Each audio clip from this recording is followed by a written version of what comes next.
14-ാം തീയതി കോവലം പോലീസ് സ്റ്റേഷനിൽ നമ്മളൊരു 194 17-ാം തീയതി കോവലം പോലീസ് സ്റ്റേഷനിൽ നമ്മളൊരു 194 ഉള്ള അൺനാച്ചുറൽ ഡെത്ത് ഉള്ള കേസ് എടുത്തായിരുന്നു. അതിൻ്റെ അകത്ത് ഒരു രാജേന്ദ്രൻ പറഞ്ഞ ആളുടെ മരണ ബന്ധപ്പെട്ട് നമുക്കൊരു 194 കേസ് എടുത്തു. അതിൻ്റെ പ്രൈമറി ഇൻവെസ്റ്റിഗേഷനും പോസ്റ്റ്മോർട്ടം സമയത്ത് നമുക്ക് മനസ്സിലായ കാര്യങ്ങൾ അത് ചിലപ്പോൾ നാച്ചുറൽ ഡെത്ത് ഇല്ലാതെ വേറെ എന്തെങ്കിലും ആവാനുള്ള സാധ്യത ഉണ്ട്. അത് ബന്ധപ്പെട്ട് നമ്മുടെ കോവലം SHO ACP ഫോർട്ടിൻ്റെ നേതൃത്വത്തിൽ നമ്മൾ അതിൻ്റെ ഇൻവെസ്റ്റിഗേഷൻ തുടങ്ങി. അതിന് സമയത്ത് പോസ്റ്റ്മോർട്ടമും അവിടുത്തെ ഫോറൻസിക് സർജനോട് സംസാരിച്ച സമയത്ത് we have found that there is a pressure applied on the voice box of a person and voice box is damaged. നമുക്ക് ആ 17-ാം തീയതി കിട്ടുന്ന സമയത്ത് തന്നെ ആ ബോഡി 3 ദിവസം പഴക്കമുള്ള ബോഡി ആയതുകൊണ്ട് ആ സമയത്ത് നമുക്ക് ഇൻക്വസ്റ്റ് സമയത്ത് കൂടുതൽ ഇൻഫർമേഷൻ കിട്ടില്ലായിരുന്നു. Because that body was in the decomposition state and it was starting to getting deteriorated. But in the forensic analysis and postmortem voice ബോക്സിൻ്റെ കാര്യങ്ങൾ നമ്മൾ മനസ്സിലായ ശേഷം we have again started the investigation in that direction. നമുക്ക് ഇതിൻ്റെ അകത്ത് കുറേ suspects ഉണ്ടായിരുന്നു. ആ സസ്പെക്ട്സിൻ്റെ നമ്മളെല്ലാം നോക്കുമ്പോൾ one suspect that we were having, a person named Rajiv, he was Rajiv, he was the prime suspect that we found. So based on that we got to know that on 14th evening around 7 o'clock the deceased person Rajendran ഈ രാജീവിൻ്റെ അമ്മക്ക് ഒരു മദ്യം വിൽപ്പന ഒരു ചെറിയ കച്ചവടം ഉണ്ട്. അത് മേടിക്കാൻ വേണ്ടി വീട്ടിൽ പോയായിരുന്നു. ആ സമയത്ത് ഈ രാജീവിൻ്റെ അമ്മവും ഈ രാജേന്ദ്രൻ്റെ തമ്മിൽ എന്തോ ഒരു വാക്യതർക്കമുണ്ടായി. ആ സമയത്ത് ഈ രാജീവ് വീട്ടിൽ തന്നെ ഉണ്ടായിരുന്നു. ബട്ട് ഓമന പിന്നെ രാജീവ് ആ സമയത്ത് വീട്ടിൽ തന്നെ ഉണ്ടായിരുന്നു. ബട്ട് അയാൾ നല്ല മദ്യലഹരിത്തിലായിരുന്നു. അയാൾക്ക് ആ സമയത്ത് ഒന്നും ചെയ്യാൻ സാധിച്ചിട്ടില്ല. അതിനുശേഷം അയാൾ പറഞ്ഞത് ഈ രാജേന്ദ്രൻ്റെ വോയിസ് വളരെ വ്യത്യസ്തമുള്ള വോയിസാണ്. ആ വോയിസ് അയാൾ അവിടെ ആ സമയത്ത് കേട്ടായിരുന്നു. അയാൾക്ക് ഉറപ്പായിരുന്നു ഈ രാജേന്ദ്രൻ തന്നെയാണ്. ആ സമയത്ത് അയാൾ അവിടെ മനസ്സിലാക്കിയിട്ട് അമ്മക്ക് എന്തോ ഒരു പരിക്ക് പറ്റി. ആ പരിക്കും അയാൾക്ക് നേരത്തെ സംശയമായിരുന്നു. ഈ രാജേന്ദ്രൻ്റെ അമ്മവും ഈ മരിച്ച ആൾ രാജീവിൻ്റെ അമ്മവും മരിച്ച ആൾ രാജേന്ദ്രൻ ഇവിടെ തമ്മിൽ എന്തോ ഒരു അഫെയർ ടൈപ്പ് അയാൾക്ക് സംശയമുണ്ടായിരുന്നു.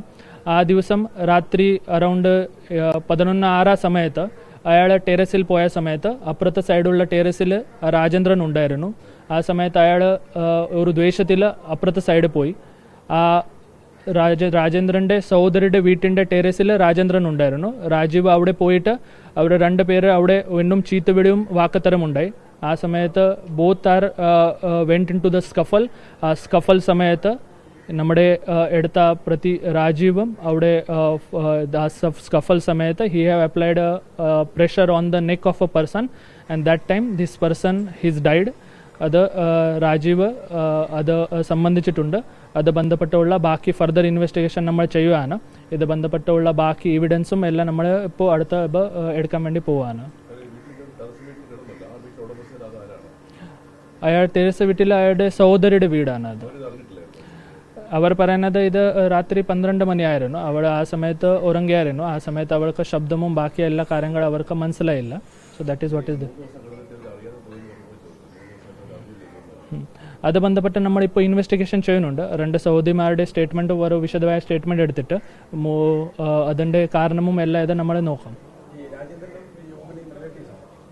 റിലേറ്റീവ്സ് അല്ല, അവർ രാജേന്ദ്രൻ കുറേ ദിവസമായിട്ട് അവരുടെ സഹോദരിമാരുടെ വീട്ടിൽ തന്നെ താമസിക്കും.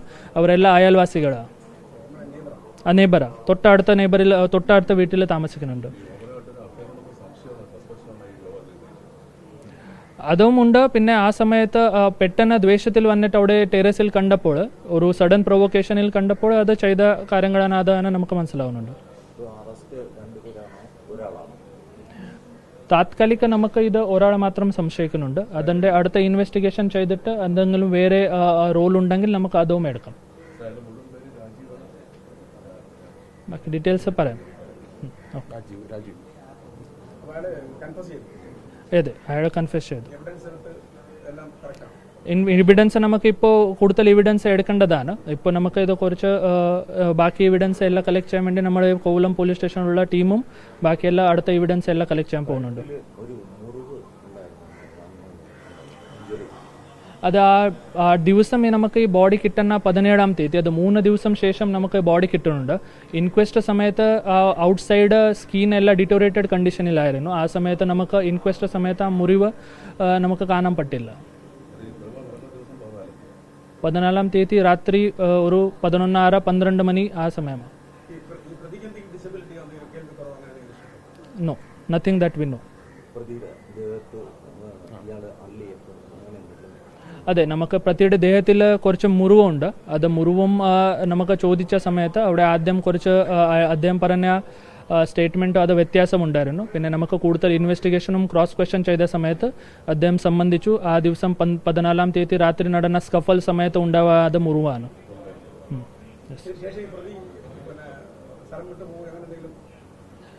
അല്ല, പ്രതി അതിനുശേഷം ശബരിമല പോയിട്ട് തിരിച്ചു വന്നു. അവിടെ വീട്ടിൽ തന്നെ ഉണ്ടായിരുന്നു.